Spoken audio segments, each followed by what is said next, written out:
Bonjour chers amis, ici c'est Pascal Tefangui depuis Rio de Janeiro. Alors comme vous le savez, j'ai eu la grippe à partir de vendredi soir.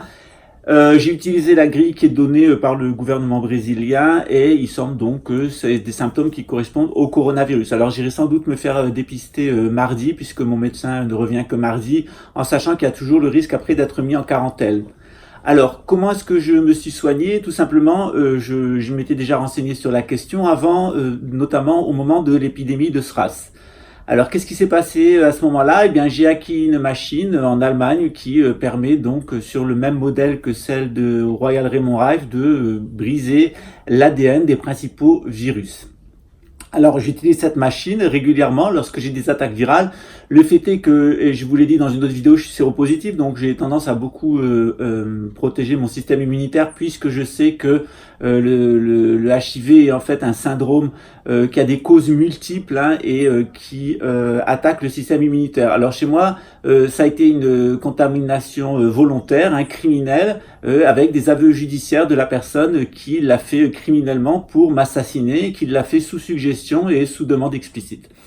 Donc je vous renvoie aux ouvrages que j'ai écrits sur la question, notamment Le meurtre à l'âge de Hassel, Torture psychotronique au goulag de Shrasich et Le mystère de Hassel, où en fait je vous raconte un petit peu ma vie et ce qui s'est passé pour moi et comment j'ai subi le harcèlement d'une catégorie de membres des services de renseignement civils et militaires qui sont des psychopathes et qui ont envie de démolir des aristos par frustration sociale, par haine et par jalousie, parce qu'évidemment ils viennent de milieux qui généralement sont des milieux extrêmement minables.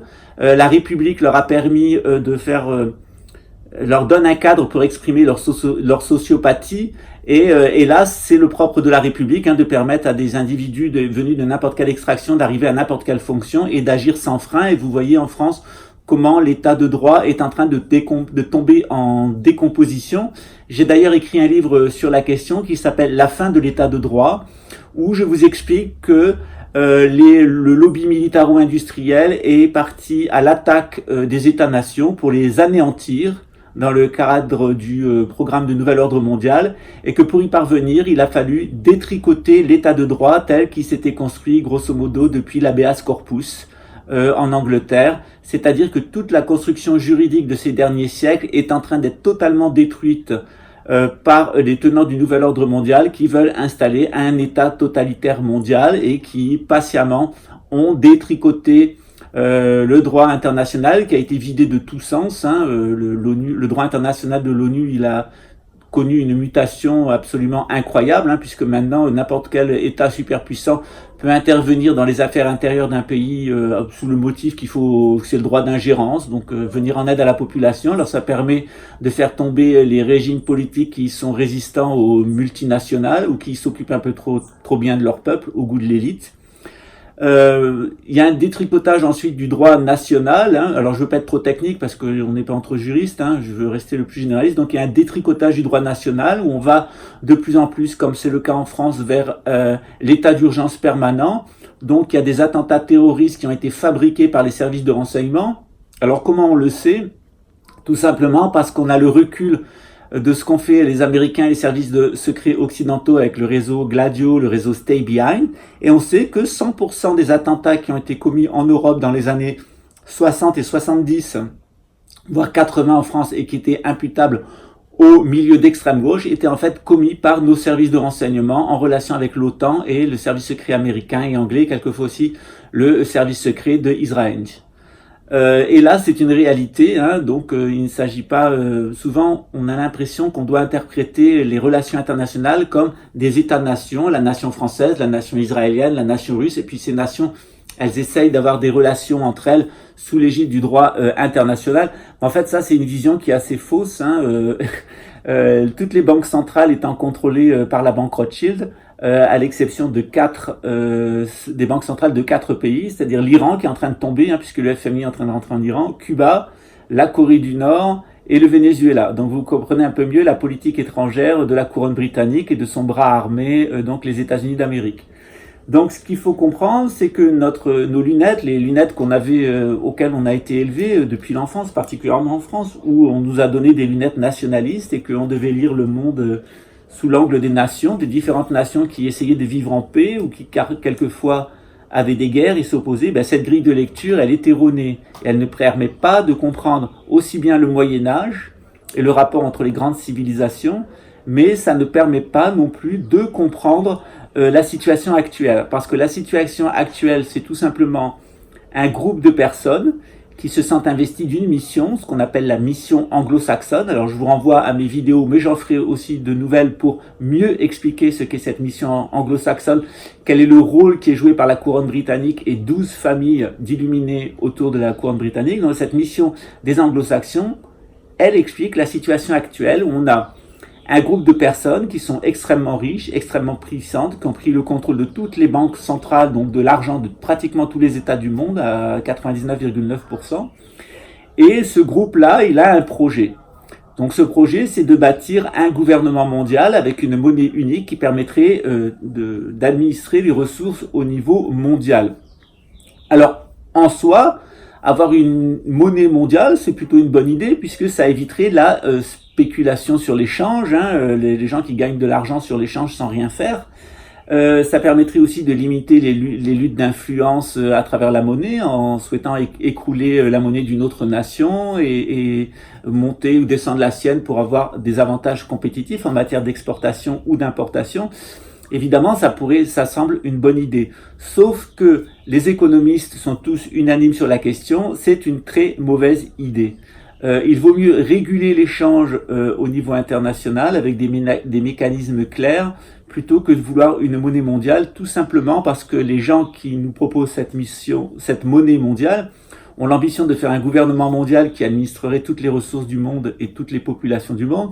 Mais le problème, c'est que cette élite-là, elle n'est pas bienfaisante. Et son programme n'est pas un programme qui est orienté vers le bienfait de l'humanité. C'est un programme qui apparaît très clairement, par exemple, dans un document qu'on appelle The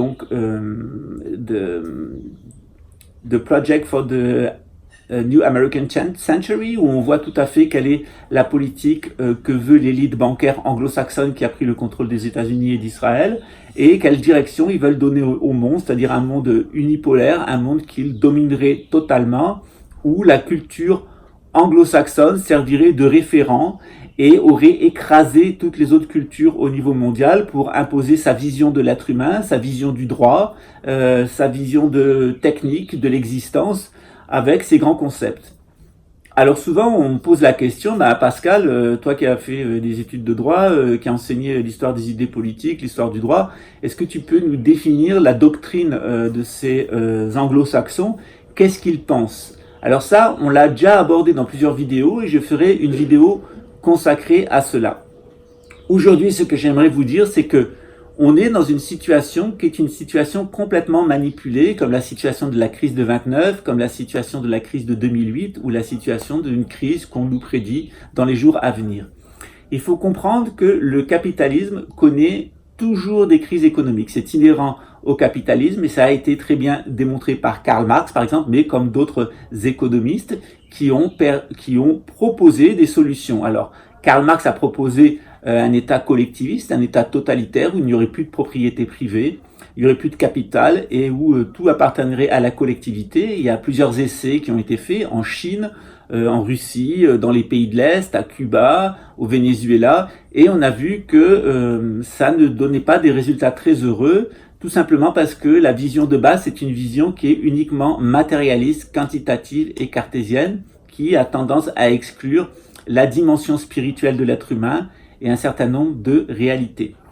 Ce que j'ai essayé de vous expliquer, c'est plutôt que de vous dire « je suis synarchiste, voilà ce que c'est que la synarchie », c'est de souligner aussi les défauts de tous les systèmes. Donc de souligner les défauts d'une vision nationaliste, de souligner les défauts d'une vision marxiste et de souligner les défauts du nouvel ordre mondial. Or, il y a une chose qui est un peu embarrassante, et on le verra samedi dans le live que nous ferons à propos de la synarchie, et que le projet de nouvel ordre mondial reprend beaucoup d'éléments de la synarchie égyptienne. Il reprend tellement des éléments que quelquefois on est dans la confusion entre ces deux systèmes, on ne sait pas de quoi il s'agit. On a l'impression que le nouvel ordre mondial, c'est une volonté de refaire la civilisation égyptienne et de l'étendre à toute la planète, mais en réalité, Je vais vous expliquer donc un petit peu plus samedi de quoi il s'agit, en prenant par exemple le cas de la couronne britannique, pourquoi elle a récupéré 90% des rituels égyptiens et quel usage qu'on en fait. Vous savez que un symbole, une tradition spirituelle, un concept, c'est comme une voiture. Vous pouvez vous en servir pour aller d'un point A ou d'un point B, ou vous pouvez vous en servir pour écraser tout le monde. Donc, le concept de la synarchie, avec toute son organisation traditionnelle, etc., on peut s'en servir pour faire le bien de l'humanité, pour l'amener d'un point A, qui est le nomadisme, jusqu'à un point B, qui est la super civilisation, avec beaucoup de foi en Dieu, beaucoup d'administration et de régulation des choses, beaucoup de production et beaucoup de services. Ça, c'est un projet de civilisation. La synarchie, cette voiture synarchique, on peut aussi la corrompre totalement et s'en servir pour faire un gouvernement mondial dont l'objectif sera au contraire de partir de la civilisation et d'amener à la destruction totale de la civilisation et faire revenir l'humanité au nomadisme. Ce que j'essaye de vous expliquer au gré de ces vidéos est que la vision que l'on a souvent, cette vision nationaliste, et puis la vision de gauche, la vision internationaliste, elles ont conduit à une nouvelle vision qui est la vision supranationaliste, celle d'un nouvel ordre mondial. Un nouvel ordre mondial dont on nous dit que la capitale serait à Jérusalem, transformée en Stone Age, où certains juifs serviraient de sages, de référents de l'humanité, et où la famille royale d'Angleterre jouerait un rôle moteur, mais discret, quasi invisible, pour organiser autour de sa culture, de sa civilisation, de ses concepts, de sa mission, cette mission des anglo-saxons, cette mission de la nation anglo-saxonne, elle serait là pour organiser la planète. Alors il y a plusieurs choses qui ont été produites, il y a plusieurs programmes, il n'y a pas que le programme américain, il y a aussi le programme des Rose-Croix, tel qu'il est écrit et taillé dans la pierre à Stonehenge, au Guidestone de Géorgie, excusez-moi, qui sont un remake de Stone Age, où on nous indique là qu'ils veulent réduire l'humanité à 500 millions.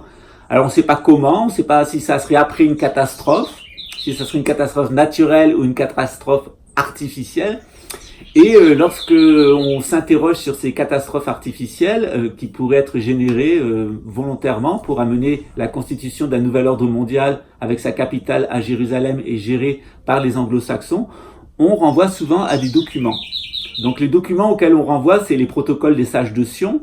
Alors les protocoles des sages de Sion, ce sont des documents qui ont été écrits par les services secrets russes dans une phase où il y avait un très fort nationalisme russe et un très fort antisémitisme. Ces documents, ils ont été fabriqués, ce ne sont pas des originaux, mais ils ont été fabriqués à partir d'autres originaux. Donc les protocoles des sages de Sion sont évidemment des faux, mais ces faux ont été faits par les services secrets russes qui étaient en pleine crise nationaliste avant la venue des bolcheviks. Ils ont été faits sur la base de documents qui étaient les documents du club de Jekyll Island. Donc c'est un club de banquiers dont un seul est juif, un seul est amuliste, c'est les Rothschild, qui avaient décidé de créer la réserve fédérale pour prendre le contrôle des États-Unis au service de la couronne britannique. Alors les protocoles de sages de Sion, c'est faux. Sauf qu'il y a certains éléments à l'intérieur qui sont effectivement des documents qui ont été fuités depuis la réunion, ces fameuses réunions de l'île Jekyll, de Jekyll Island aux États-Unis. Toutes ces réunions sur plusieurs années qui amèneront à la constitution de la réserve fédérale et donc de tout le système monétaire international. Le deuxième document, c'est la lettre du franc-maçon Pike, un franc-maçon du 33e degré écossais qui était adressé à un nationaliste italien qui voulait briser la synarchie italienne, briser l'Église catholique et qui conversait avec Albert Pike, qui était donc un franc-maçon américain au service de la couronne britannique, qui avait été chargé de modifier la franc-maçonnerie aux États-Unis, de la faire passer sous le contrôle de la couronne d'Angleterre. Après, il y a un troisième document donc on a les protocoles des sages de Sion, on a la lettre de Pike à Mancini, et puis on a généralement le document qui est souvent cité, qui reprend un peu ces deux autres documents, qui est Des pions sur l'échiquier, qui est un livre qui a été écrit par l'ancien agent secret canadien William Guy de Carr, ou William Guy Carr. Ce document, il est intéressant, il date un peu, il n'est pas très bien écrit, ce n'est pas un très bon écrivain, William Guy Carr, mais il donne des informations qui sont assez intéressantes. Il dit notamment que les anglo-saxons auraient planifié 3 grandes guerres mondiales. La première guerre mondiale pour écraser l'Allemagne et les chrétiens. la Deuxième Guerre mondiale pour écraser donc à nouveau l'Allemagne et cette fois-ci des Juifs, et une Troisième Guerre mondiale où il y aurait à nouveau un écrasement de l'Allemagne, et cette fois-ci il s'agirait d'exterminer des musulmans. Donc on a un programme où le cœur du dispositif est toujours d'écraser l'Allemagne et d'exterminer les gens qui sont issus du sémitisme, c'est-à-dire les juifs, les chrétiens et les musulmans. Alors, Première Guerre mondiale, beaucoup de chrétiens sont morts. Deuxième Guerre mondiale, beaucoup de juifs sont morts, mais pas seulement. Hein. Et Troisième Guerre mondiale, beaucoup de musulmans vont mourir, mais pas seulement. Donc ce programme, c'est un programme qui est typique des anglo-saxons. Et si on veut le comprendre, il faut s'interroger sur les rapports entre la couronne des anglo-saxons du continent, hein, c'est-à-dire la famille d'Autriche-Hongrie, la famille régnante d'Allemagne, généralement les familles royales européennes, et de l'autre côté, la famille royale anglo-saxonne de Grande-Bretagne et son rapport conflictuel avec les monarchies du continent. Les Français, nous avons eu la guerre de 100 ans contre la couronne britannique. Alors il ne s'agissait pas des mêmes, hein, il s'agissait d'une autre dynastie.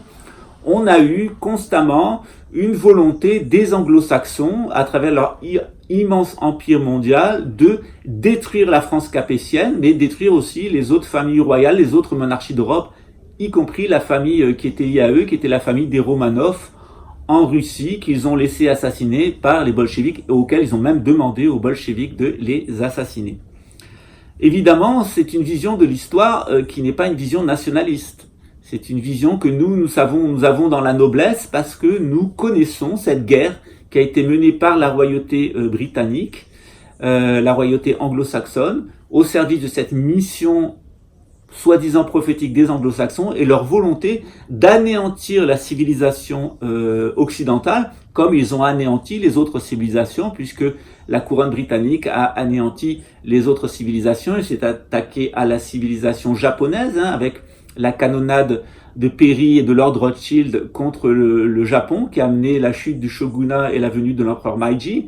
Ces fameux Anglais qui aussi ont provoqué donc la ruine de la Chine, la révolution des Boxers, et ont financé la révolution de Mao Tse-tung, d'abord les nationalistes puis la révolution de Mao Tse-tung, et puis aussi cette mise sous tutelle de la civilisation de l'Inde, des civilisations de l'Inde, aussi bien l'islamique, la musulmane que l'hindou.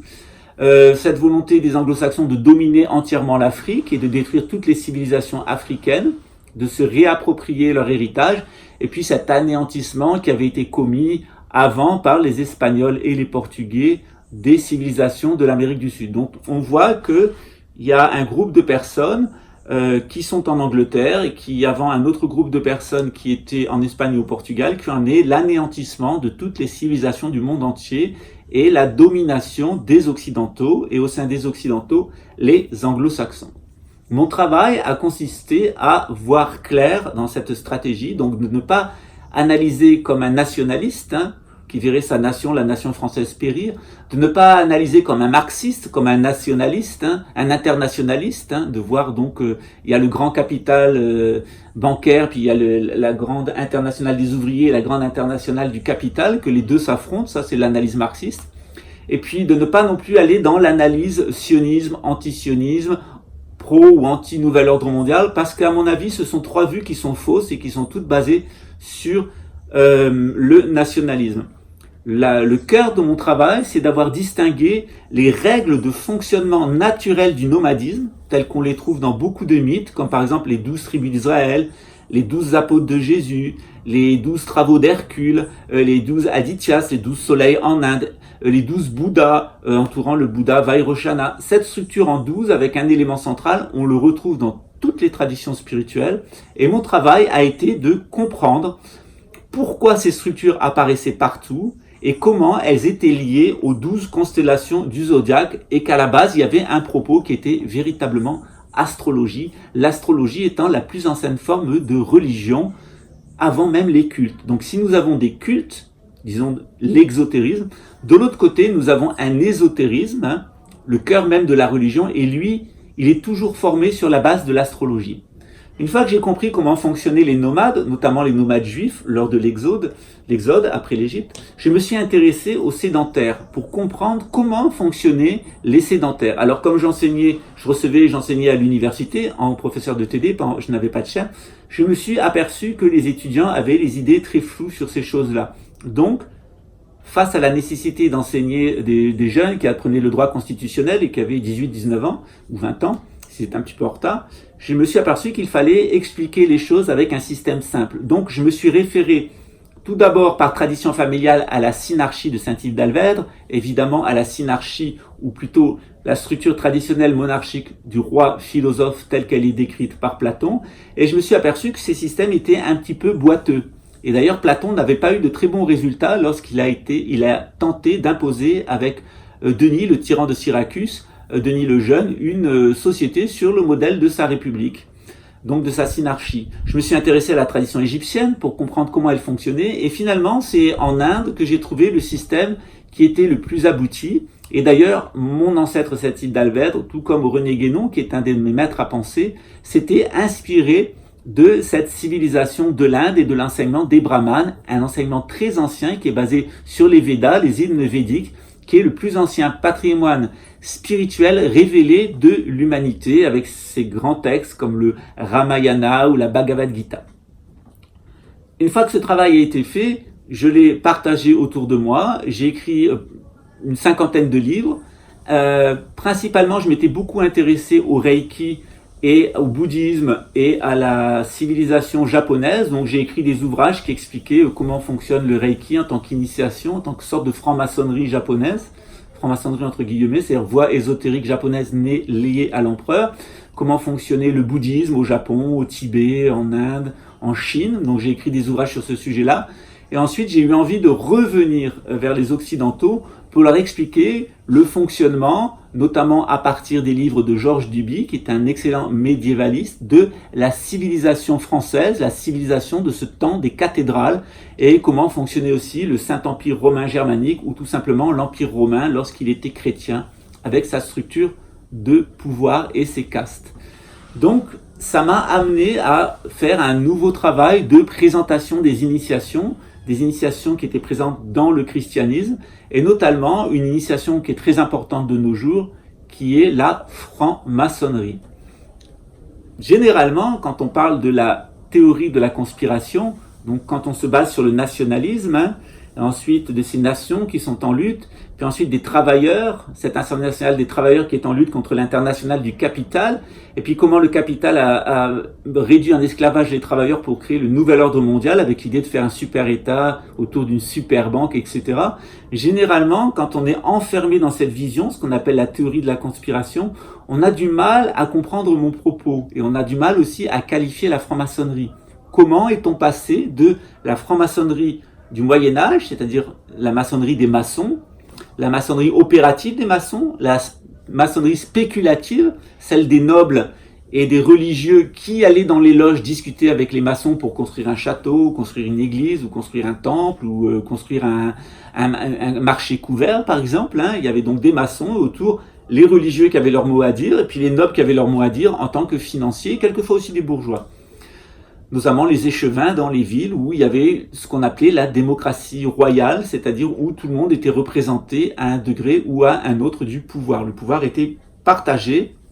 Dans ce temps-là, la monarchie française n'était pas une monarchie absolue sur le modèle de celle de Louis XIV ou de l'État tel qu'il a été voulu par Philippe le Bel et ensuite sur le modèle de Machiavel. Non, c'est ce qu'on appelait la démocratie royale, c'est-à-dire que tout le monde participait à un degré à un autre au pouvoir. D'ailleurs, en France, il y avait ce qu'on appelle les états généraux, c'est-à-dire que le roi réunissait tout le monde, toutes les catégories sociales, professionnelles, les gens de toutes origines, même les étrangers, et on proposait aux gens donc des cahiers de doléances, c'est-à-dire de dire au roi, à l'oral, puis de le transcrire à l'écrit, de le faire remonter vers le roi pour que le roi soit informé de l'état du royaume, des dysfonctionnements et des propositions faites par les serfs, par les bourgeois, les travailleurs, les producteurs, faites par la noblesse et faites par le clergé pour permettre au royaume d'avoir des finances saines, une vie sociale saine et d'avancer ensemble dans un projet de civilisation.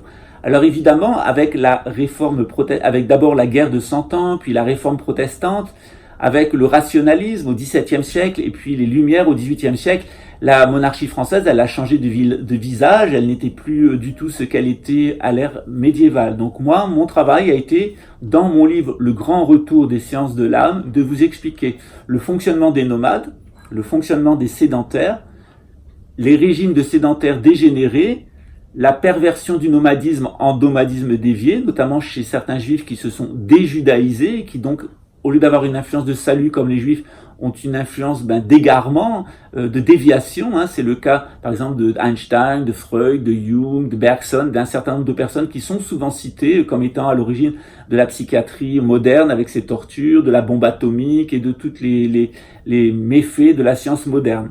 Et surtout son manque de moralité. Et puis aussi leur influence dans le domaine de la banque. Il y a un livre qui a été écrit par Jacques Attali qui s'appelle Les Juifs et l'argent, qui est, je pense, assez bien fait et assez objectif sur ce sujet-là, et je vous y renvoie. Donc mon travail, il a été non seulement de présenter qu'est-ce qu'un modèle de sédentaire pur, qu'est-ce qu'un modèle de nomade pur, les relations de ces deux systèmes avec l'astrologie, c'est-à-dire avec les 4 éléments du sol, donc l'air, le feu, l'eau et la terre, qui sont la base des 4 castes de sédentaires, et puis aussi les 12 constellations du zodiaque, qui sont à l'origine des 12 clans, des 12 tribus d'Israël, des 12 clans de nomades. Ensuite, j'ai eu envie de vous expliquer comment fonctionnait en fait le monde moderne, comment on était arrivé à la situation actuelle où le nationalisme s'est d'abord imposé, puis 2 internationales, l'internationale ouvrière marxiste et l'internationale financière capitaliste, portée par une partie de la noblesse et des bourgeois. De l'autre côté, le marxisme qui a été aussi porté par des gens de l'aristocratie et qui a été porté par les peuples de travailleurs, qui a été exploité par les bourgeois. Et comment on en arrive maintenant, après l'effondrement l'affaiblissement de l'internationale ouvrière, en fait sa destruction totale et de son rêve de république populaire, au système actuel de gouvernement mondial et de nouvel ordre mondial. J'ai eu envie de vous expliquer ça pour vous faire comprendre la situation dans laquelle nous sommes actuellement et comment cela impacte nos choix individuels. Évidemment, tous les jours, quand je fais des thèmes astro pour des enfants, pour des adultes, je vois qu'il y a des gens qui ont des dons pour travailler dans la police, pour travailler dans le clergé, pour travailler dans les usines, en tant qu'artisan ou dans une usine et pour être de bons prestataires de services. Or, il faut tenir compte du contexte dans lequel nous sommes, c'est-à-dire lorsque vous êtes dans l'Allemagne nazie et que vous êtes dirigé par Adolf Hitler et par les SS, est-ce qu'il est raisonnable, lorsqu'on a une vocation de policier, de rentrer dans la police du Troisième Reich? Évidemment non, parce que ce qu'on va vous faire faire est exactement l'opposé de la police, on va vous faire commettre des horreurs. Ce que j'ai essayé d'expliquer aussi, c'est qu'actuellement, rentrer dans les institutions de la République française, c'est rentrer dans un système qui est extrêmement pervers, qui est extrêmement corrompu, et un système qui est animé par une tendance extrêmement forte qu'on retrouve chez les gens qui sont sédentarisés sans règles. Comme vous le savez, j'ai passé 4 ans en prison et j'ai pu y observer de près le mécanisme de sédentarisation. C'est qu'est-ce qui se passe quand des gens sont enfermés dans un endroit et comment vont-ils réagir? Et c'est là que mes thèses, mes théories, mes observations historiques ont été validées par ma propre expérience que je vous propose de partager. Lorsque je me suis retrouvé en prison, et je vous renvoie aux vidéos que j'ai faites pour vous expliquer mon aventure et aussi mon site internet kolber.onlc.be. Je vous mettrai les références en dessous si vous voulez en savoir un petit peu plus sur qui je suis et quel parcours j'ai suivi, puisqu'il y a des nouveaux abonnés tous les jours, qui évidemment ne me connaissent pas et n'ont pas vu les 180 vidéos qui ont été faites depuis 2 mois et demi, pratiquement 3 mois maintenant, pour vous expliquer mon propos et mon point de vue. Cette expérience en prison, elle m'a apporté une confirmation de ce que je pensais. Donc, même si c'était un moment difficile à passer et que c'était particulièrement injuste, c'était aussi un moment intéressant. Je m'y étais préparé parce que je savais par mon thème astral qu'il y avait ce conditionnement. Alors, bien entendu, j'ai tout fait pour ne pas y passer par là. J'ai tout fait pour y échapper en étant rigoureux, moral, en ne jamais me retrouver dans des situations de piège, jamais me laisser piéger et ne jamais me retrouver dans une situation où je pourrais être envoyé en prison. Mais évidemment, les astres commandent et les hommes disposent, mais il y a un moment où je n'ai pas pu disposer. et où une personne de mon entourage a été tuée, et un policier qui était nationaliste, et un nationaliste de gauche, hein, donc un national-socialiste, donc quelqu'un qui était violemment nationaliste, qui était dans un parti d'extrême gauche, m'a pris comme tête de pipe, tout simplement parce que lui, il venait d'un milieu très bas, donc sa mère était une prostituée qui était devenue femme de ménage. Il ne connaissait pas l'identité de son père, dont il pense qu'il était portugais vu son type physique. Et cette personne a décidé, qui était un policier totalement corrompu, qui avait quitté l'école en troisième et qui avait été récupéré par le service secret, utilisé comme imbécile utile et passé par la police, l'armée, la gendarmerie, etc. Donc un parcours tout à fait atypique pour se retrouver avec aucun niveau intellectuel, aucun bagage familial, aucun bagage personnel, donc vraiment un jouet, un imbécile utile, un schizophrène, donc utilisé par suggestion pour occuper des positions où on avait besoin de lui pour truquer le fonctionnement normal des institutions. Donc cette personne-là s'en est pris violemment à moi, tout simplement parce que j'étais homosexuel, parce que j'étais aristo, parce que j'étais dans un milieu riche, et que lui avait essayé d'être homosexuel quand il était jeune, il s'était prostitué, mais ça l'avait déplu, il avait été récupéré soi-disant par l'armée, c'est ce qu'il nous a expliqué lors de ma garde à vue à Versailles, qui a d'ailleurs été enregistré par le service de renseignement de la marine française, qui s'est toujours un peu préoccupé de mon sort, et je les remercie. Ensuite, cet infâme personnage donc homophobe, anti-aristo, gauchiste et nationaliste avait évidemment tout plein de casseroles, et ce qu'il m'a dit, c'est qu'il s'acharnerait sur moi tout simplement parce que le service secret luxembourgeois lui demandait, il l'a mis d'ailleurs en cause, et j'ai un enregistrement où il met le service secret luxembourgeois en cause en disant que ce service-là est une annexe du Mossad et complètement sous le contrôle du Mossad, et que les directeurs de la police et les hauts commissaires comme lui auraient un accord lorsque l'Europe sera dans la guerre civile et détruite pour être évacuée sur Israël. Donc j'ai un enregistrement de ces déclarations, puisqu'il a tenu ces déclarations lors de ma première visite à la police, et s'il m'enquiquine un petit peu sur le sujet, non seulement je le mettrai en ligne, et s'il me met au tribunal, je le ferai écouter au magistrat et je le rendrai totalement public, et il devra s'expliquer face à ses supérieurs, face à l'État d'Israël pour ses propos. Alors bien évidemment, c'est un lâche, comme généralement ce genre de personnes qui n'avaient pas d'avenir et qui se sont vendues à un système, et en particulièrement aux côtés les plus mafieux de ce système. Donc la page, elle est tournée pour moi. Sachez que ce genre de pourriture humaine, de par leur extraction sociale et parce qu'ils ont fait de leur vie, ils sont pas seulement des pourritures déterminées parce qu'ils viennent de milieux pourris, avec une situation familiale pourrie, mais aussi parce qu'ils ont décidé de continuer à être des pourris. Moi, je connais aussi des gens qui sont des fils de prostituées, qui pourtant ont fait une vie tout à fait honorable. Donc cette détermination qui avait à l'origine d'être un fils de pute, littéralement, en fait, ils ont su le transformer en autre chose. J'ai d'ailleurs un ami qui est prêtre dans l'église catholique et quelqu'un de remarquable, avec un très bon niveau en théologie, et dont la mère était une prostituée et qui ne sait pas qui est son père. Donc, s'il y a un conditionnement familial à la base, on peut toujours en faire quelque chose de bien et non pas être une merde au service du système, et pire encore, être dans les réseaux les plus mafieux, les plus criminels et les plus sales en matière de trafic d'argent, d'êtres humains et de drogue à l'intérieur de ce système. Donc c'est toujours un choix individuel. C'est-à-dire que même si une institution est pourrie, vous pouvez, par vos choix individuels, ne pas devenir un produit de la pourriture de cette institution. Donc cette expérience en prison pour moi, je tenais à remettre les choses au point, à remettre la mosquée au milieu du bled, ou l'église au milieu du village, ou le menhir au milieu du village d'Astérix, ou le dolmen. Elle m'a confirmé dans mon idée que lorsque des gens étaient captifs à un endroit, lorsqu'ils se sédentarisaient, ils allaient développer 4 mentalités. Et je l'ai vu en prison, j'ai vu des gens qui ont eu vraiment une crise religieuse, une crise mystique extrêmement importante. J'ai vu des gens aussi qui étaient très territorialistes, qui voulaient administrer les choses, qui cassaient la gueule, etc., qui faisaient renier leur petite terreur, qui voulaient administrer le trafic de drogue à l'intérieur de la prison, ou les vols à l'intérieur de la prison, la relation avec les gardiens corrompus, etc., qui étaient de véritables petits chefs de guerre, en fait, à l'intérieur de la prison, ou qui voulaient tout simplement administrer les choses. Certains le faisaient avec gentillesse, certains voulaient administrer les choses pour tout se calme et tout se passe bien. Et j'ai connu plusieurs personnes qui avaient ce genre de mentalité, d'administrateurs et de guerriers, mais qui faisaient régner la paix et l'ordre.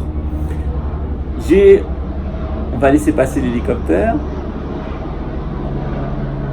Quand c'est pas les chiens, c'est les hélicoptères. Aujourd'hui, on n'a pas de chiens, donc on a les hélicoptères. Quelquefois, on a les deux. Donc ensuite, je me suis aperçu qu'il y avait des gens qui aimaient bien bricoler, produire des choses. Et j'ai vu des choses faites en prison, mais de haut artisanat.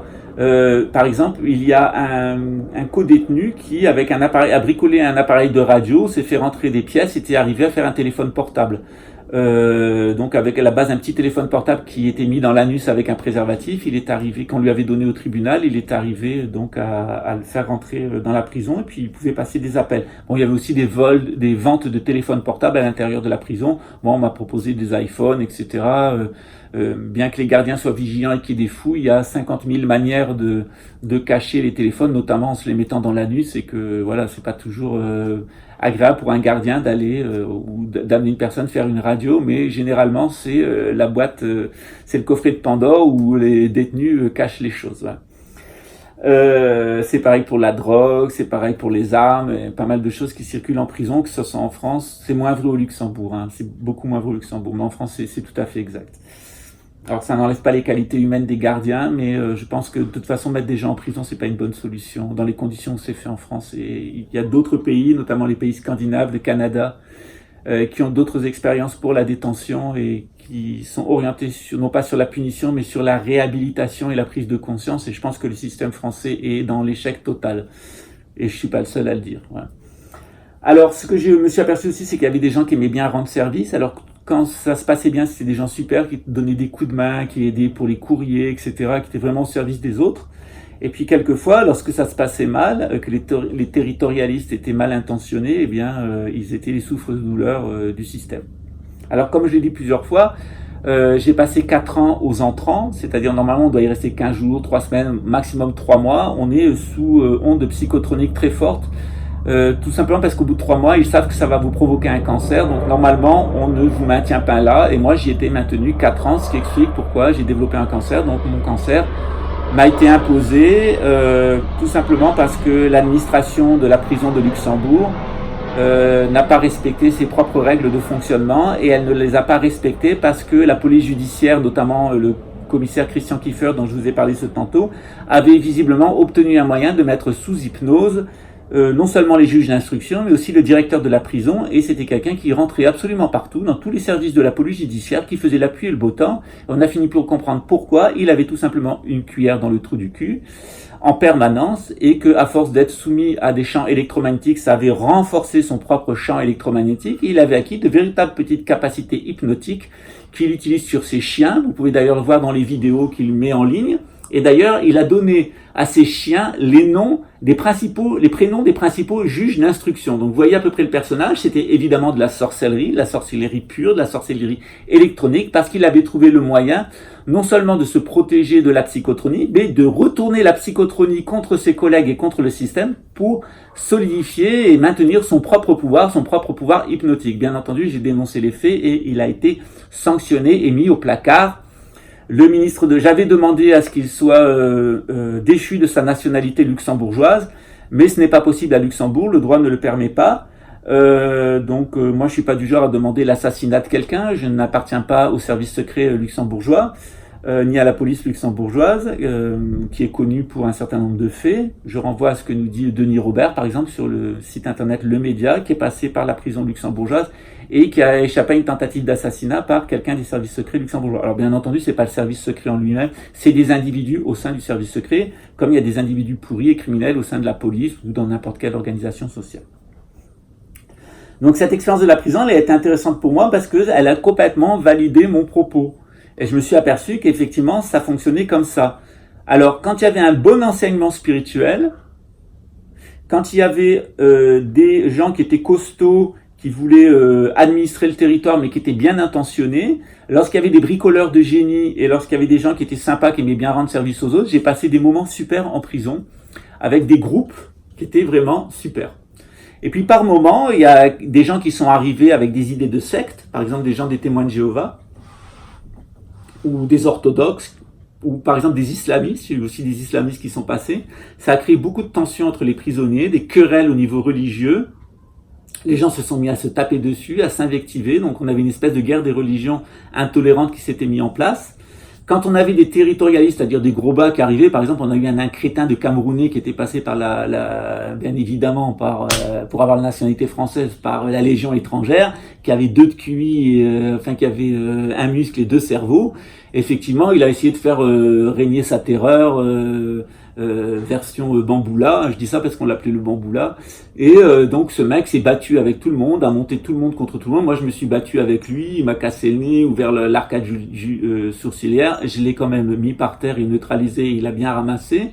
Les gardiens savaient qu'il m'avait traité de sale pédé plusieurs fois et que la politique des gardiens, c'était qu'à partir du moment où quelqu'un m'invectivait, m'insultait et voulait m'agresser, il tournait la caméra, il regardait ailleurs, ce qui fait que j'ai cassé la gueule à une bonne 50aine de personnes, dont certains ont été bien amochés, et je pense que ça leur a donné une bonne leçon, parce que c'est pas parce qu'on est homosexuel, cher Stéphane Blé, qu'on est une pédale, parce que moi je connais des pianistes qui ont toute la pédale, et d'ailleurs quand on singe des comportements stéréotypés d'hétérosexuels, comme Alain Soral, c'est très certainement qu'on est ou un PD refoulé ou un PD honteux, et tout le monde connaît le passé d'Alain Soral d'homosexuel, de toxicomane, de zoophile, il ne s'en cache pas, il l'écrit, et de prédateur sexuel, aussi bien avec des hommes qu'avec des jeunes femmes, dont une de mes connaissances qu'il a absolument détruit psychologiquement après l'avoir séduite alors qu'elle était mineure d'âge. Donc, cher Stéphane Blé, ça serait peut-être temps d'avoir de meilleures relations, parce que Alain Soral a peut-être publié ton livre, mais c'est sans doute la personne la plus mauvaise idée qu'aient eu les résistants au nouvel ordre mondial d'aller chercher ce type, parce que ce type vous a amené dans ses lubies personnelles, qui sont l'antisémitisme, une obsession pour le talmudisme et son anti-maçonnisme, qui est tellement fort, tout simplement parce qu'il voulait être franc-maçon et que les frères ont vu que ce type était psychotique ou psychopathe, en tout cas, et le futur l'a montré, et il a été blackboulé dans plusieurs obédiences où il s'est présenté. D'où sa haine totale des francs-maçons. Donc, il a repris une vieille théorie catholique d'extrême droite nationaliste français, qui était le complot judéo-maçonnique. Il l'a alimenté avec tout ce qu'il trouvait. Il a enseigné cet antisémitisme, cette conspiration judéo-maçonnique à tous nos jeunes de banlieue qui étaient désislamisés et qui cherchaient un père, un modèle, et il s'est mis en modèle patriarcal, viril, etc. Alors quand on sait qu'il était dans des partous homosexuels, qu'il était toxicomane et qu'il tapait son chien Poupetto, je l'invente pas, c'est lui qui l'écrit, c'est lui qui le dit. Donc franchement, les mecs, si vous voulez vraiment vous réislamiser, trouvez-vous un autre mentor spirituel que Alain Soral. Et les mecs qui veulent se la jouer virile et qui veulent incarner la droiture romaine, vous avez vraiment trouvé un anti-modèle dans Alain Soral, parce que moi je fais partie du petit microcosme versaillais et parisien. Je connais absolument tout le monde et la plupart des gens me connaissent dans ce milieu-là. J'ai été invité 2 fois au Garden Party de l'Élysée, donc je sais qui est qui à Paris, et je peux vous assurer que quand on a vu que Soral était en train, après ces petites vidéos qu'il a enregistrées dans son petit appartement avec son canapé qu'il faisait tout seul, et quand on a vu comment cette choucroute arrivait à monter, on s'est tous interrogés pour savoir qui il y avait derrière Alain Soral. Et évidemment, il y avait Péninck lui-même en contact avec un oligarque israélien et avec les services secrets russes. Donc, il était très clair que c'était un schizophrène, en tout cas quelqu'un qui avait des problèmes d'ordre psychiatrique, qui allait être utilisé comme marionnette.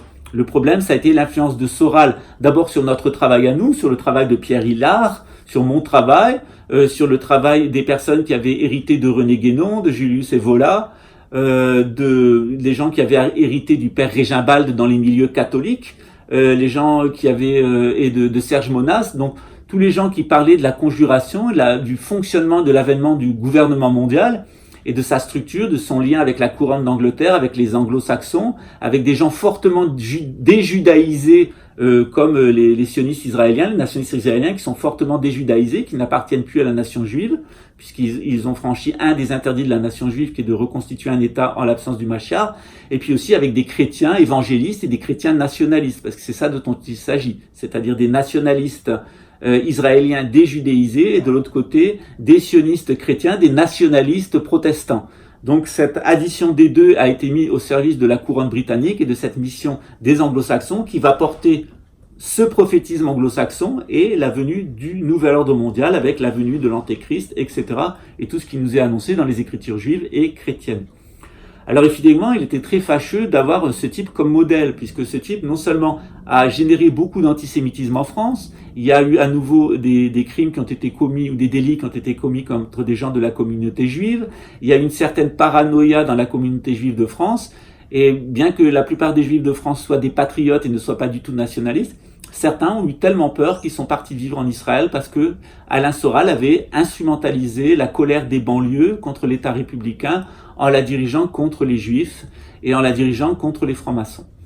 Donc moi, dans mon travail, j'ai essayé de faire preuve de discernement, d'expliquer que la couronne britannique s'était servie de la franc-maçonnerie, mais que la franc-maçonnerie n'était ni pédocriminelle, ni sataniste, etc. Dans son essence, elle ne l'était pas au Moyen-Âge.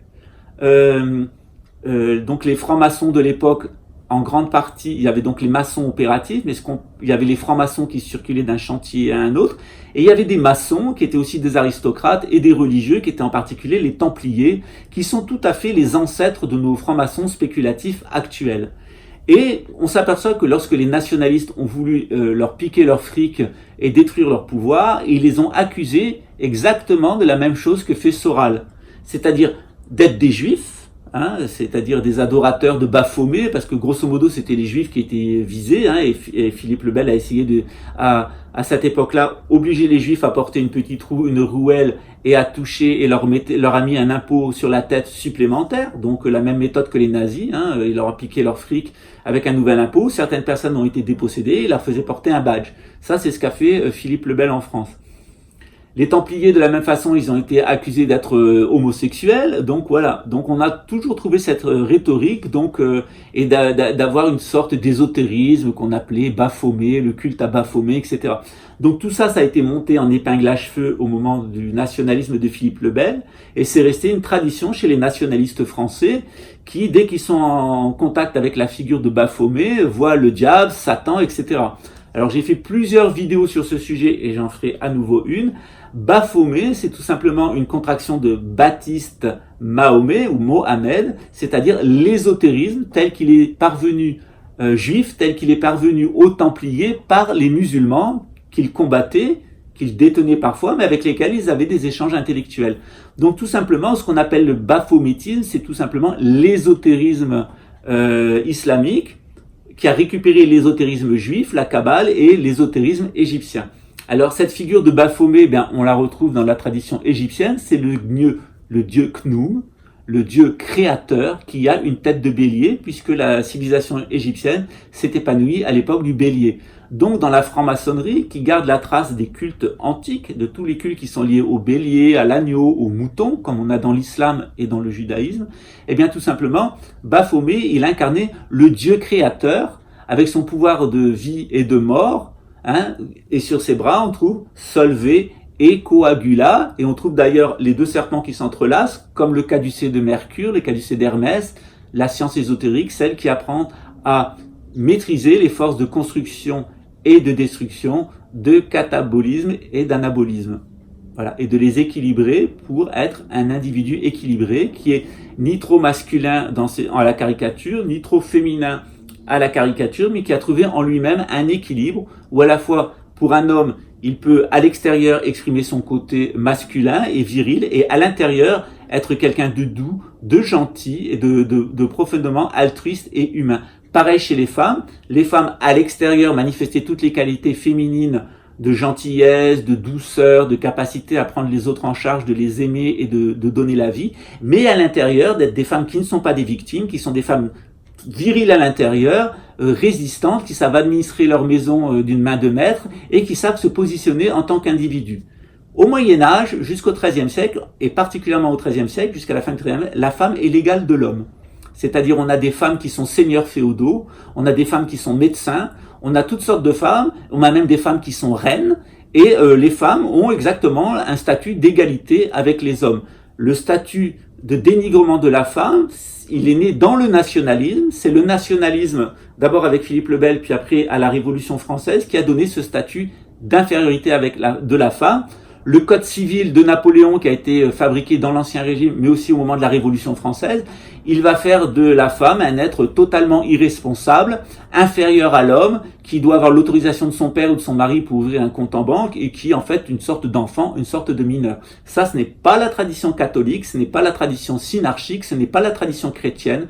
Dans la tradition du Moyen-Âge, la femme est l'égale de l'homme. Il y a un seul pays où la femme est devenue inégale à l'homme, c'était le royaume de France, en particulier après Philippe le Bel, où on a dit « le royaume ne peut tomber en quenouille, où les lys ne filent point ». Mais cette attitude misogyne des nationalistes français était une exception dans tout le contexte monarchique, puisque vous le voyez que au Danemark, en Suède, en Angleterre, ce sont des femmes qui héritent de la couronne, et ça sera très certainement le cas aussi dans le futur, si la Belgique est toujours là, en Belgique, et dans bien d'autres royaumes, par exemple en Espagne. Donc la femme égale de l'homme, c'est la tradition synarchique, c'est la tradition chrétienne, catholique, c'est la tradition éternelle telle qu'elle a toujours été, sans infériorité de la femme, mais chacun, homme et femme, ayant une certaine compétence intérieure, extérieure. Donc la femme masculine à l'intérieur, féminine à l'extérieur, et l'homme masculin à l'extérieur, mais féminin à l'intérieur, avec toute cette sensibilité qu'on retrouvait chez les grands chevaliers, qui étaient aussi quelquefois des troubadours, et quelquefois des lettrés, et des gens qui laissaient de la poésie. Donc les deux cohabitaient tout à fait. Donc mon travail, il s'est articulé sur enseigner donc la vérité sur ce qu'était le Moyen-Âge, la vérité sur ce qui nous a amené à la situation actuelle de nationalisme, internationalisme, supranationalisme, avec cette lutte des capitalistes et des socialistes, et puis maintenant cette proposition de nouvel ordre mondial, et d'expliquer que tout ça ne tiendra pas, parce que tout ça s'est apparu à partir du XIVe siècle, du XIVe siècle, et que du début du XIVe siècle, et que c'est allé en se dégradant, et que ça peut pas durer ad vitam aeternam, que l'Occident s'est détruit de l'intérieur, a tout détruit autour de lui, et qu'on va vers un chaos généralisé, et que quand on va reconstruire, on reconstruira forcément sur le modèle traditionnel, sur le modèle synarchique, parce qu'il va de soi, c'est le modèle sensé, qu'il y a 4 natures d'êtres humains, qu'il faut collaborer les uns avec les autres sans s'exploiter, sans se dominer, dans des relations d'équilibre, d'égalité des responsabilités et d'égalité des obligations des uns envers les autres, avec quelqu'un qui serait comme l'empereur qui aurait ce principe de régulation. Pareil chez les nomades. Les nomades, la vie de nomade, c'est une vie merveilleuse où on est très en contact avec la nature. C'est la vie de nos plus anciens ancêtres, celle du temps de Caïn et d'Abel. Et cette vie aussi de nomade, elle a ses règles. Les nomades ne doivent pas être sédentarisés. Les nomades doivent continuer leur circulation parce que lorsque les nomades se sédentarisent, il apparaît tout de suite ce qu'on appelle le nomadisme dévié, c'est-à-dire l'apparition d'une forme de sorcellerie. Et c'est là où je voulais en arriver avant de vous parler plus précisément du sujet d'aujourd'hui qui est le 33e degré du rite écossais et pourquoi il pose tant de problèmes aux conspirationnistes. Lorsque j'ai rencontré la théorie de la conspiration, alors moi j'avais été élevé dans la doctrine de la conjuration, c'est-à-dire on savait que c'était la couronne britannique avec cette mission des anglo-saxons qui tirait les ficelles, qui avait pris le contrôle des États-Unis et que c'était elle qui voulait créer l'État d'Israël.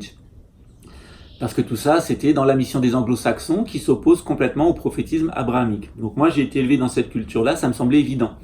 J'ai été surpris lorsque j'ai étudié la théorie de la conspiration, parce que c'était un propos qui était complètement nationaliste et paranoïaque, avec cette obsession pour les juifs, les francs-maçons, les homosexuels et les étrangers. Comme chez Hitler, mais comme généralement toutes les formes de nationalisme.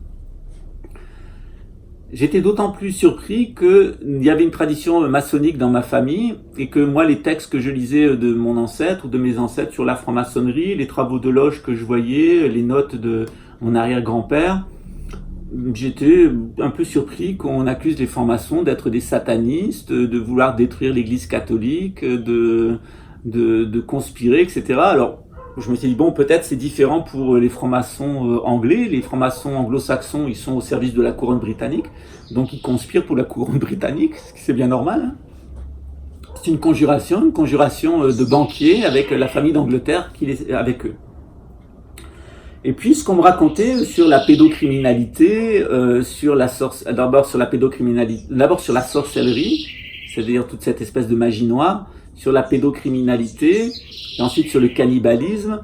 Moi, je connaissais ça dans l'église catholique. C'est-à-dire que quand j'étais petit, on me racontait l'histoire de Robert le Diable, Robert le Rouge, et c'était un épisode qui s'était passé en Normandie avec un aristocrate qui s'était mis à faire de la magie noire, de la sorcellerie en venant des croisades, je crois, je suis certain de l'histoire exacte, qui après violait des tas d'enfants, qui les séquestrait, qui les bouffait.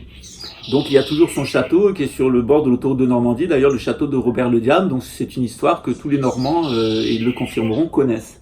Donc on savait que lorsqu'une personne était sédentaire et qu'elle se coupait de la religion, des préceptes de la noblesse, des obligations de la noblesse, elle pouvait vivre une espèce de maladie mentale qui s'appelait la sorcellerie, faire des rites de magie noire, invoquer des démons, des influences errantes, des mémoires, utiliser des produits chimiques, des drogues, des invocations, etc. avec des démons. Qu'ensuite ça a amené à des abus rituels sur des enfants, plus ou moins rituels d'ailleurs, et puis ensuite ça a amené jusqu'au cannibalisme. Donc ça, je savais que ça existait dans l'église catholique, puisqu'il y avait eu des cas, je savais que ça existait dans la noblesse avec Robert le Diable, je savais que ça existait aussi chez les producteurs, puisque dans mon village, il y avait un boulanger, et que le boulanger, c'était quelqu'un qui était très porté sur, visiblement, sur la magie, c'était quelqu'un qui avait développé des trucs de magie noire, avec des invocations. Quand il a été arrêté, on a retrouvé chez lui beaucoup de livres de magie noire, d'invocations de démons, etc. Et en fait, il a été arrêté parce qu'il abusait sexuellement de ses commis en boulangerie, et que pendant les 20 ans où il était dans mon village, il avait absolument abusé tous les commis, les apprentis de boulangerie, sexuellement, jusqu'à ce qu'à un moment, il y en a un qui se révolte et qui manque de le tuer, et la police est intervenue et il est passé aux aveux. Donc, effectivement, c'était quelqu'un qui était passé par les abus sexuels, qui était intéressé par la magie noire, l'occultisme noir, et puis peut-être il serait allé jusqu'au bout, jusqu'au cannibalisme. Et à cette époque-là, mon père m'avait fait remarquer que chez les vieilles familles de paysans, en fait, comme il disait, les paysans qui ont oublié d'aller à la messe, eh bien, c'est chez ces paysans-là où il y avait beaucoup d'alcoolisme, où il y avait de la magie des campagnes, et bien souvent il y avait de la pédophilie, de la pédocriminalité, des abus, les enfants étaient violés. Il y a des familles comme ça où tous les enfants ont été violés par le même grand-père qui, le jour de la communion, tringlait les petites filles comme les petits garçons le jour de leur communion dans l'horloge du couloir. Je crois qu'il y a même un comique qui en a fait une bague, mais c'est tout à fait vrai, c'est un cas qui a existé. Il y a la pédocriminalité, c'est pas seulement chez les francs-maçons, c'est pas seulement chez les prêtres catholiques, c'est aussi chez le peuple, c'est-à-dire aussi bien chez les artisans que chez les paysans. Il y a de la pédocriminalité, il y a de la magie noire. C'est la sorcellerie des campagnes, où on met des boucans, on barre, etc. C'est très présent dans le Berry, par exemple. Cette sorcellerie des campagnes, elle a toujours existé, malgré la grande répression qui s'est abattue au XVe siècle avec les dominicains. Après l'épisode des Cathares, il y a eu un épisode de lutte contre la sorcellerie des campagnes. Alors malheureusement, ça nous a coûté notre naturopathie, puis nos fameuses sorcières étaient souvent des sourciers. Il y a eu beaucoup d'accusations calomnieuses, donc ça a tué ça fait disparaître toute une science qui était liée au champ électromagnétique de la Terre ou aux plantes. C'est bien dommage, ça c'est le sectarisme catholique. Donc cette pédocriminalité, elle n'est pas l'apanage de l'Église catholique. Il n'y a pas que des prêtres pédophiles, il n'y a pas que des aristos qui sont dans la franc-maçonnerie qui sont pédocriminels. Il y a aussi de braves artisans et de braves paysans qui font de la sorcellerie, qui sont pédocriminels, et certains vont jusqu'au cannibalisme, puisque ça a toujours existé dans les campagnes. C'est pas rare que, en détruisant des maisons, on trouve des cadavres. On s'est aperçu qu'il y a eu de l'anthropophagie. J'ai vécu en Belgique pendant un certain temps à Martelange, donc du côté luxembourgeois, mais pas du côté belge, mais du côté belge, il y avait une auberge qui s'appelait La Folie. Et cet aubergiste-là avait tué près de 200 personnes et les avait fait cuire et les faisait manger aux gens qui passaient par là. C'est aussi la légende de l'auberge rouge. Je crois qu'il y a un film qui a été fait avec avec Fernandel, qui raconte cette histoire. Et ça, ce sont des histoires qui n'ont pas été inventées, qui ont toujours existé. C'est-à-dire le cannibalisme chez l'être humain, il a toujours existé. J'ai vécu en Nouvelle-Calédonie. J'ai eu l'opportunité d'aller faire des voyages en Papouasie, Nouvelle-Guinée, dans les îles Tonga, et aussi au Brésil, puisque mon mari est de famille Tupi-Guarani, de connaître la culture des Tupi-Guarani. Et c'est maintenant ce que je vais vous expliquer, c'est-à-dire que le cannibalisme, la pédocriminalité et la sorcellerie, elle est inhérente à une forme de sédentarité qui est la sédentarité déviée. Et c'est ce dont on va parler maintenant, après une petite pause. Ça va, vous suivez? Ça va pas trop vite aujourd'hui? J'ai réduit le flux tout simplement parce que j'ai la grippe et j'ai un petit peu moins la pêche que d'habitude. Alors à tout de suite, on fait une petite pause et puis on reprend pour vous expliquer justement que cette sorcellerie, la pédocriminalité et le cannibalisme, ce n'est pas inhérent à la franc-maçonnerie et je vais vous expliquer pourquoi et puis après on en viendra à parler de la franc-maçonnerie. On va rester un petit peu plus de temps que d'habitude ensemble aujourd'hui.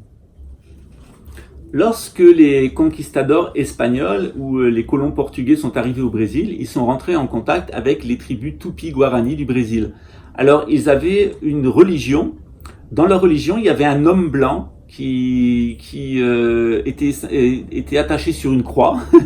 Et cet homme blanc, en fait, il avait aidé beaucoup les premiers habitants du Brésil. Il leur avait enseigné la moralité, il les avait guéris. Il leur avait appris la religion, à être bons les uns envers les autres, etc. Il avait tenté de les éduquer, il était blanc. Et puis le ton est monté entre les uns et les autres. Ils l'ont mis sur une croix, puis finalement il est parti. Et puis il les a laissés tout simplement parce qu'il ne voulait pas abandonner donc la polygamie. Et que la condition qu'il posait, c'était justement qu'ils abandonnent la polygamie. Donc il est reparti vers l'Est et donc vers l'hémisphère nord. Donc ça a été très facile lorsque les jésuites sont arrivés ici au Brésil et les colons portugais de dire bah voilà, c'est nous, on est les descendants de lui, on est de retour, on a aussi la croix, on a un homme blanc qui a été crucifié, c'est vous qui l'avez crucifié. Donc il a été recrucifié par des juifs, donc il y a un anti-judaïsme qui a commencé à se mettre en place ici. Et puis ils ont commencé à convertir les Tupi-Guarani d'abord au catholicisme, et maintenant beaucoup sont partis vers les églises évangélistes parce que ça correspond plus à leur religion initiale. Et ce que me disait donc Adriano était que dans la tradition Tupi-Guarani, quand ils ont débarqué, il y avait de la sorcellerie, il y avait de la pédocriminalité et il y avait du cannibalisme. Alors longtemps j'ai pensé que c'était de la propagande coloniale, que c'était pas documenté, et au contraire c'est documenté. Donc on a pas mal de documents qui montrent qu'il y avait du cannibalisme chez les Tupi-Guarani et que c'était d'ailleurs pas une exception dans l'hémisphère sud. C'était même la même chose du côté africain et c'est la même chose. Moi j'ai retrouvé ça en Nouvelle-Calédonie chez les Kanaks, j'ai retrouvé ça en Papouasie-Nouvelle-Guinée et j'ai retrouvé ça au Tonga. Alors ce qui était intéressant pour moi d'observer ces peuples qui avaient été christianisés et puis qui finalement avaient eu accès à une autre civilisation, ou une civilisation où faire de la sorcellerie, la pédocriminalité et l'anthropophagie, ça n'a pas la cote. Voilà. Alors c'est au moins un des aspects positifs de la colonisation, c'est d'avoir apporté ça. Ce qui m'a beaucoup plu dans les îles Tonga, c'est la chose suivante. Pendant la Deuxième Guerre mondiale, il y a donc le prince Philippe, donc le mari de la reine d'Angleterre, qui est venu avec un bataillon anglais et américain, qui a débarqué sur l'île avec des jeeps, des frigos, etc. Alors pour ces gens qui vivaient comme au néolithique, ça a été une surprise, ils l'ont vu comme un dieu. Et puis il est parti en disant qu'il allait revenir avec des frigos, des machines à laver, tout ça. Il les a fait rêver à la vie occidentale en fait.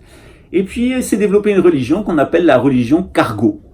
Donc ils ont créé en raffia des appareils qui ressemblent aux appareils de radio, etc. Et il y a quelques années, je crois que c'était en 2009-10, il y a eu une délégation d'aristocrates des îles Tonga qui ont pris l'avion pour aller en Grande-Bretagne pour demander au prince Philippe, donc le mari de la reine d'Angleterre, quand est-ce qu'il allait venir pour réaliser sa promesse de leur venir en aide, etc.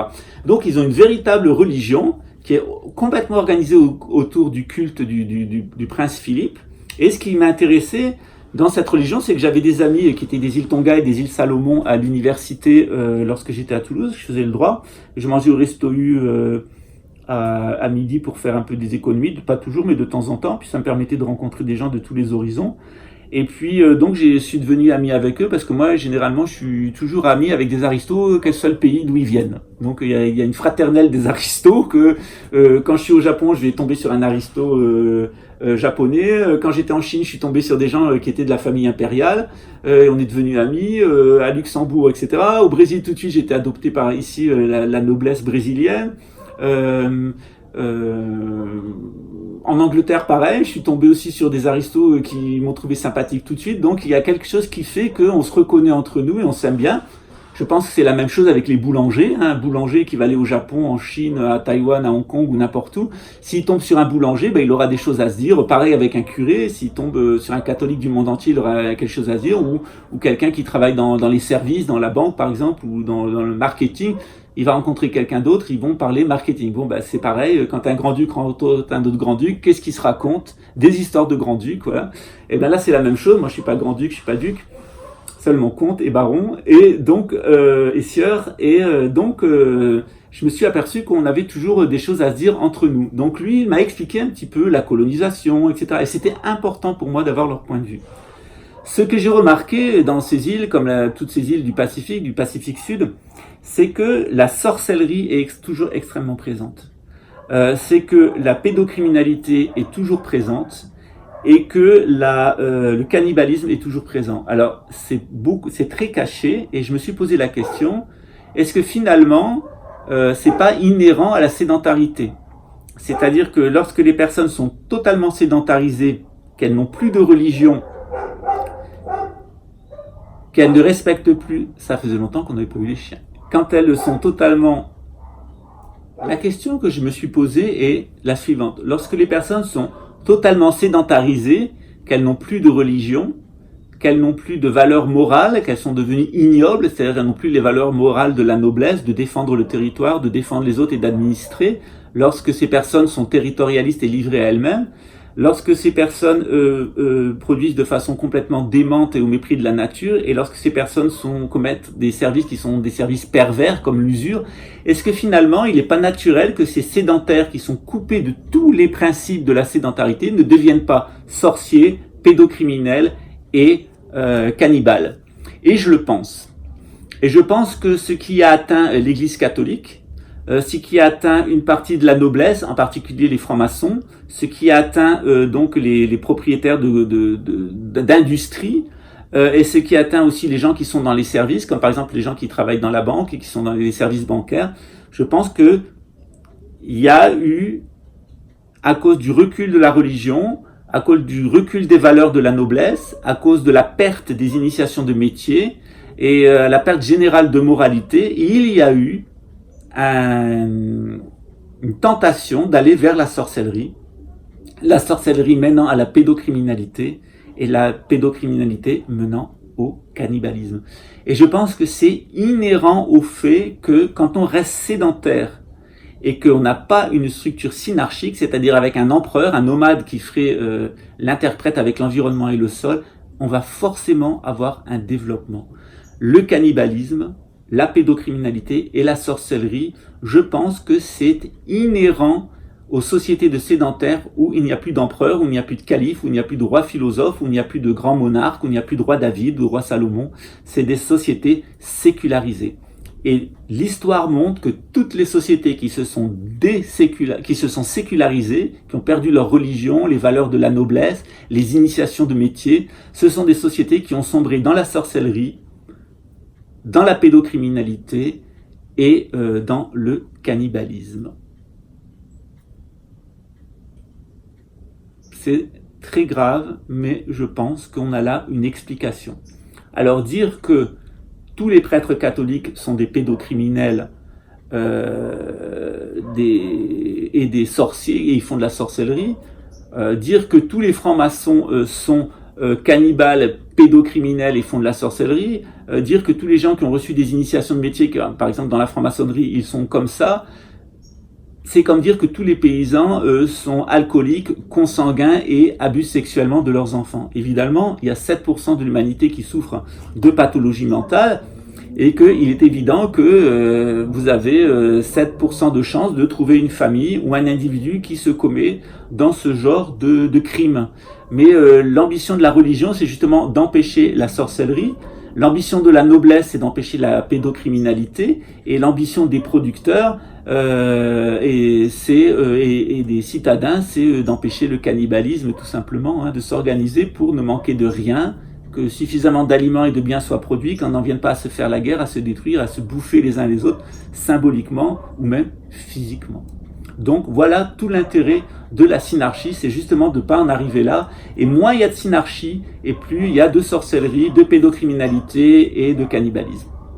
Alors des gens comme Alain Soral et aussi des catholiques qui étaient infestés par la mentalité antimaçonnique, c'est-à-dire qu'à un moment la franc-maçonnerie française qui était au service de la couronne britannique. Elle était anti-catholique puisqu'elle était pour les protestants, donc elle a tout fait pour détruire les catholiques. Elle était aussi contre la royauté française pour faire plaisir à la royauté britannique. Donc il est vrai qu'il y a toute une partie de la franc-maçonnerie française qui était anti-catholique et anti-royaliste. Alors, chez les nationalistes français, les nationalistes catholiques, ça a fait naître beaucoup de paranoïa, et puis il y a eu de célèbres mystifications, comme celle de Léo Taxil, ou alors des délires de certains curés qui, ne connaissant pas l'ésotérisme, ne connaissant pas la gnose, et diabolisant la gnose, ont écrit des ouvrages anti-maçonniques, et on s'aperçoit en les lisant, en fait, qu'ils ont une incompréhension totale des symboles. Je vous ai parlé tout à l'heure de Baphomet. Évidemment, on peut faire passer Baphomet pour le diable, mais si on y regarde de près et si on sait que l'initiation maçonnique elle a sa source en Égypte, on sait très bien que le Dieu qui a construit l'univers chez les Égyptiens, c'était le Dieu Khnum, le Dieu à tête de bélier. Chez les chrétiens, c'est le Dieu à tête de poisson, c'est Jésus en tant que logos, et que évidemment ils ont hérité de ce personnage, de cette allégorie, d'un personnage avec des cornes, avec un pouvoir de création et de dissolution, de vie et de mort. Tout simplement, c'est ce fameux personnage de Baphomet qui est en fait une image de l'agnostique, de la gnose, et qu'on retrouve d'ailleurs dans la lame 15 du tarot. Il correspond à la constellation du Sagittaire. Donc on retrouve par exemple le centaure qui a initié Ulysse, et généralement les centaures tels qu'ils apparaissent dans la mythologie, c'est l'animal, c'est l'homme avec un dessus d'archer et en dessous un cheval. C'est un corps de cheval, donc c'est l'homme qui doit maîtriser ses passions pour atteindre sa cible, et on en fait le symbole de l'initiateur dans la tradition grecque. Alors, ces initiations, elles sont importantes. On a ce personnage, donc mi-homme, mi-cheval. Chez les Égyptiens, pour symboliser l'ère dans laquelle ils étaient, l'ère créatrice dans laquelle ils étaient, c'était un dieu à tête de bélier, et ce dieu à tête de bélier a été transmis aux francs-maçons occidentaux par les Égyptiens sous la forme de Baphomet. Il n'est pas du tout étonnant d'ailleurs que les Templiers avaient cette figure de Baphomet. Alors il est très facile après de présenter Baphomet comme le diable et justement de sombrer sous une inversion, c'est-à-dire de faire de la sorcellerie avec la figure de Baphomet, de faire de la pédocriminalité avec la figure de Baphomet, comme ça apparaît parfois aux États-Unis, et de faire aussi du cannibalisme avec la figure de Baphomet. On a une autre figure qui lui correspond et qui a été aussi de la même façon diabolisé, c'est par exemple, ou qui est devenu une figure diabolique. Par exemple, chez les Crétois, ils étaient leur civilisation s'épanouit pendant l'ère du taureau, donc on avait un homme avec une tête de taureau qui représentait le Dieu créateur. Mais à la fin de l'ère du taureau, vers 2000 ans avant Jésus-Christ, cette religion, elle s'est totalement pervertie par la sorcellerie, par la pédocriminalité et par le cannibalisme. Elle a donné la figure du Minotaure, auquel on offrait 7 garçons et 7 filles, les Aquins, les Grecs leur donnaient, et ils rentraient dans le labyrinthe de Minos, où ils étaient des esclaves sexuels, ensuite tués et dévorés rituellement par un clergé qui était complètement passé à la sorcellerie, à la pédocriminalité et au cannibalisme. Donc c'était une civilisation de sédentaires qui avait perdu sa religion, qui avait perdu les lignes de conduite de sa noblesse, qui était complètement corrompue par l'argent et le pouvoir, et qui en venait à commettre des horreurs. Eh bien, c'est très certainement ce qui s'est passé pendant l'ère du bélier. Cette figure du bélier, elle s'est corrompue jusqu'à donner une forme de satanisme, d'adversité contre l'homme, une forme d'illuminatisme liée à la gnose, qui aurait pu revêtir la forme de Baphomet. Mais évidemment, la figure de Baphomet, elle n'était pas telle chez les Templiers, ni chez les francs-maçons.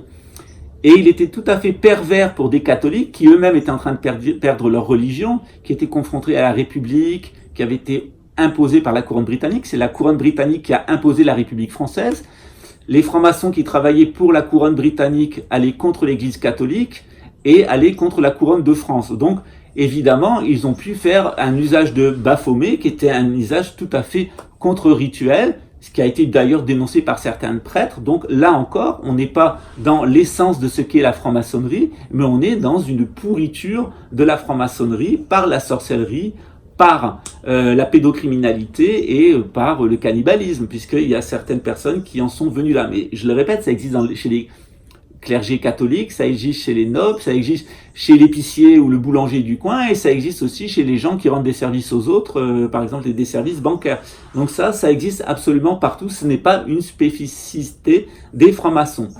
Par contre, la franc-maçonnerie ayant des images extrêmement antiques, il est possible que certaines personnes aient utilisé les figures maçonniques pour faire de la sorcellerie de la pédocriminalité et du cannibalisme, et c'est d'ailleurs le cas puisque c'est ce qui est dénoncé dans l'affaire Epstein et un certain nombre de scandales qui montrent que la République française, en son sein et en son cœur, en particulièrement lors de la présidence de François Mitterrand a protégé tous les réseaux pédocriminels de France, et puis pour les protéger, il a inventé cette affaire des sectes, du temple solaire. Il a inventé cette commission de Vivien contre les sectes. Alors c'est très amusant de voir un franc-maçon qui se met à lutter contre les sectes. C'est l'hôpital qui se fout de la charité. Donc tous ces mouvements spiritualistes nouveaux, comme les témoins de Jéhovah, Moon, ou etc., qui étaient les grandes figures qui étaient un petit peu inquiétantes, puisqu'il y avait la CIA derrière. Mais ça a conduit à attaquer des tas de Français qui ont été poussés au suicide, à faire des dépressions nerveuses, à être stigmatisés socialement, tout simplement parce que Mitterrand a utilisé cette affaire de secte pour faire diversion sur les affaires de pédocriminalité qui non seulement et les meurtres d'ailleurs, parce qu'il y a eu des crimes autour de Mitterrand, et aussi du cannibalisme, et donc ça permettait de faire diversion pour que les Français ne s'occupent pas de ces réseaux de sorcellerie, de pédocriminalité et de cannibalisme dans lesquels étaient impliqués jusque des membres très proches de François Mitterrand, en particulier son neveu Frédéric Mitterrand, qui est impliqué jusqu'à la gueule dans des affaires de sorcellerie et de pédocriminalité, à ce point d'arrogance qu'il en écrit des livres.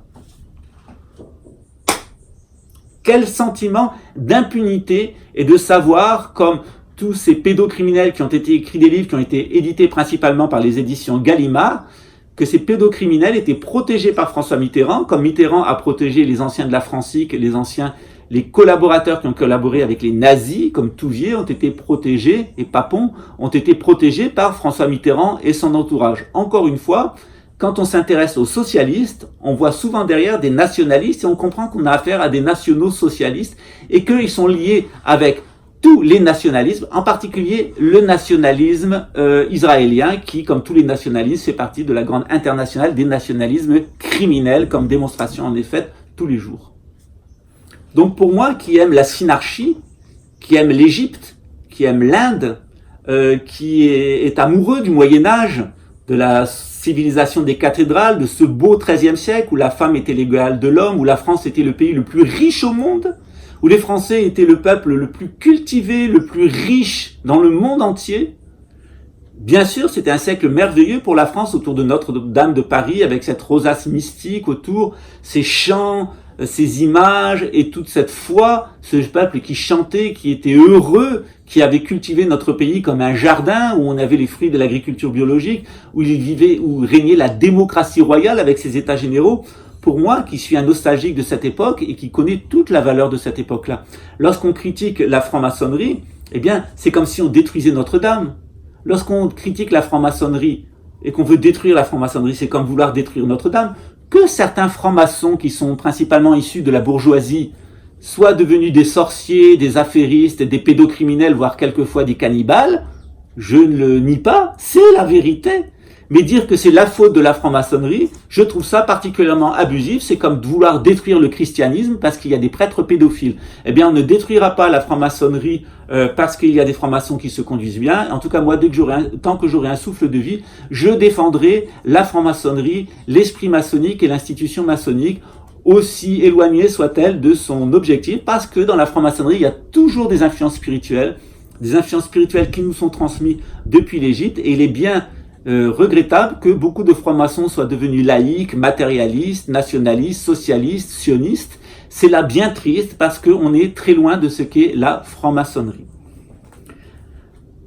J'ai ici un ami qui est 27e degré du rite écossais, donc à la sauce brésilienne, qui est un petit peu différente de la sauce anglaise et de la sauce nord-américaine et de la sauce française. Et puis il m'a offert ce livre qui s'appelle Les 33 degrés du rite écossais. Et puis, donc moi, je ne suis pas allé aussi haut dans la franc-maçonnerie écossaise, je ne connais pas tous ces grades, et j'étais très, très ému et très content qu'il puisse me donner ce livre, puisque tout le contenu de ce 33e degré est donné, ainsi que le rituel est expliqué pas par pas, et j'ai d'ailleurs eu le droit de voir une vidéo où on m'a montré une initiation au 33e degré. Alors, ce qui est intéressant, c'est que dans ce 33e degré apparaît la formule Ordo ab Chaos, c'est-à-dire l'ordre à partir du chaos.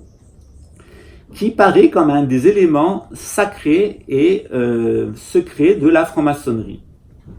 Tout simplement, ce qui est visé dans ce 33e degré, c'est l'état intérieur. C'est-à-dire que l'être humain, si on le laisse aller à sa sensualité, il est dans un espèce d'état de putréfaction morale, de dissolution, il est attiré par ses sens, il va baiser Poupetto, il va faire des partous avec un vieux juif, etc. C'est ce que nous a montré Alain Soral. C'est quelqu'un qui est totalement dans la putréfaction et dans la dissolution de son être, jusqu'à prendre des drogues pour être possédé, et puis pour être complètement hagard, être à côté de ses pompes et avoir une personnalité multiple. C'est véritablement cet état de putréfaction qui, dans la franc-maçonnerie, est l'état de l'être humain quand il est dans la caverne, quand il est sous ses sens. Or, on dit que par le grand œuvre, par l'œuvre sacrée de la franc-maçonnerie, on va partir de ce chaos initial pour y faire à nouveau régner de l'ordre, pour atteindre une nouvelle organisation à l'intérieur de l'être humain qui va s'appeler je cite, le nouvel ordre. Donc il y avait l'ancien ordre, l'ordre quand on était dans le chaos, sous l'essence, la drogue, le viol, laissé à soi-même, à tous ces instincts animaux, à tous ces instincts pourri, parce que lorsqu'on laisse un être humain livré à lui-même, il peut tout à fait devenir pourri. Moi, je l'ai vu en prison. Quand on ne donne pas une bonne direction religieuse, quand on ne sécurise pas le territoire et quand on n'encadre pas strictement ce que les gens fabriquent, ça donne du grand n'importe quoi. Du die à Maurice. On construit n'importe quoi, quitte à faire foutre le feu à la prison. Les gens se mettent à se taper sur la gueule et ça vire aussi quelquefois à la sorcellerie, voire au cannibalisme. Je l'ai vu en prison, des gens se mordent au sang. Et attendre qu'une seule chose, c'est que le sang coule. Donc, c'est ce que visent ces formules. Donc, la formule, par exemple, nouvel ordre, c'est un nouvel ordre intérieur, celui où on n'est plus soumis à ses sens, mais on va vers le monde des idées, le monde de Platon. L'ordo ab chaos, c'est justement de partir de cet élément de base chaotique pour arriver à une nouvelle organisation.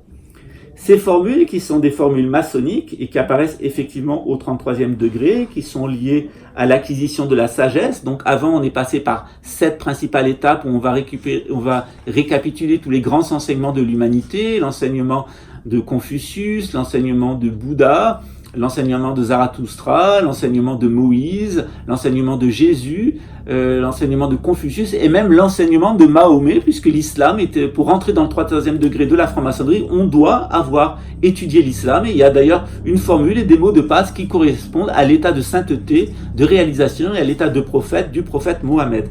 Donc on voit que ces formules, qui sont des formules maçonniques, qui sont inhérentes au 33e degré, elles ont été extraites de ce contexte et utilisées par des gens des services, des gens qui étaient dans les banques, pour leur donner une autre connotation.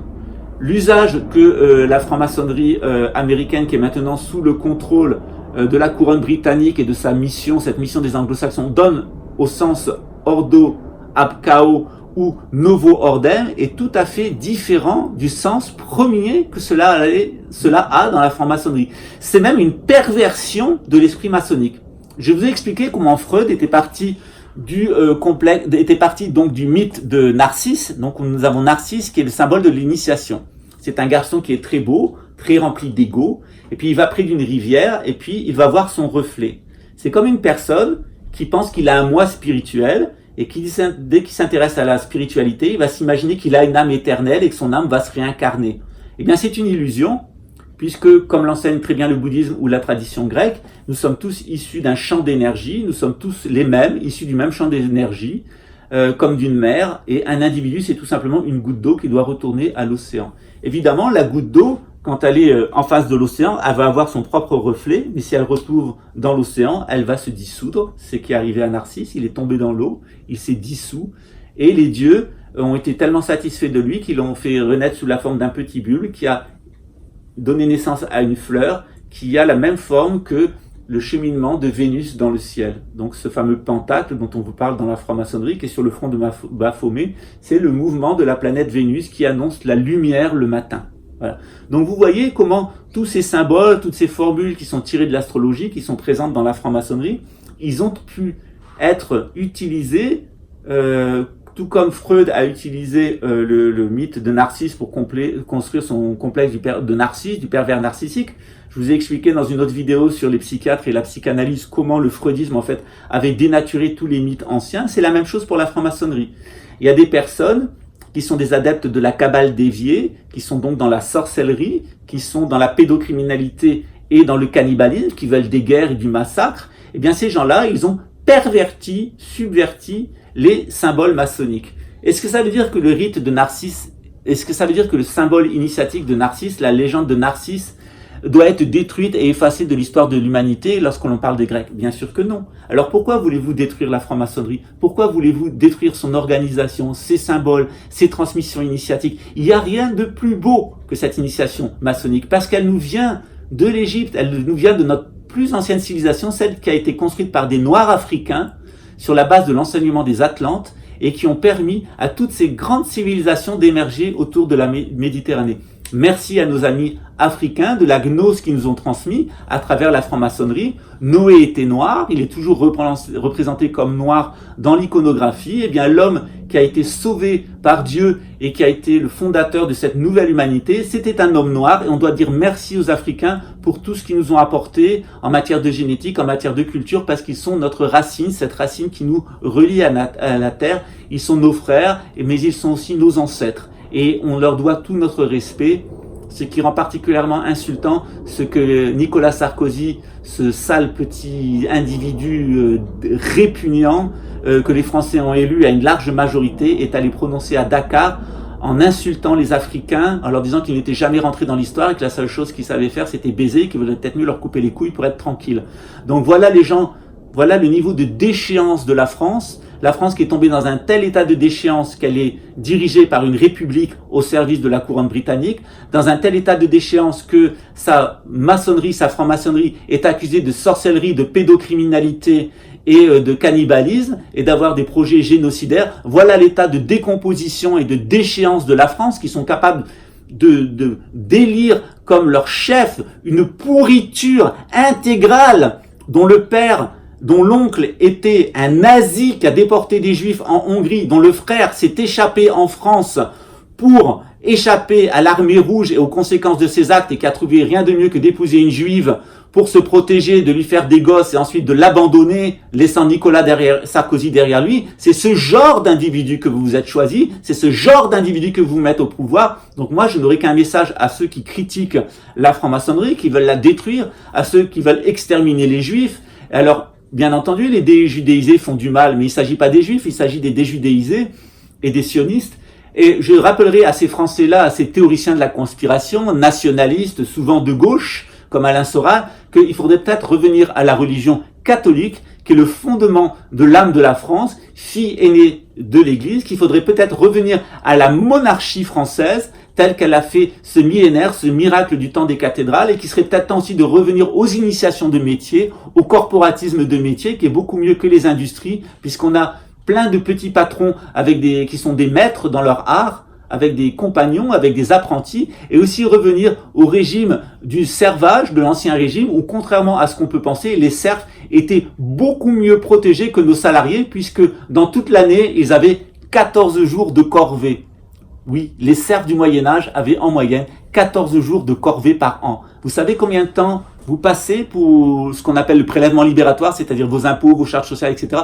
65% de votre temps. C'est-à-dire que vous travaillez pour vous à partir du 29 août jusqu'au 29 août, vous travaillez pour l'État nationaliste, socialiste français.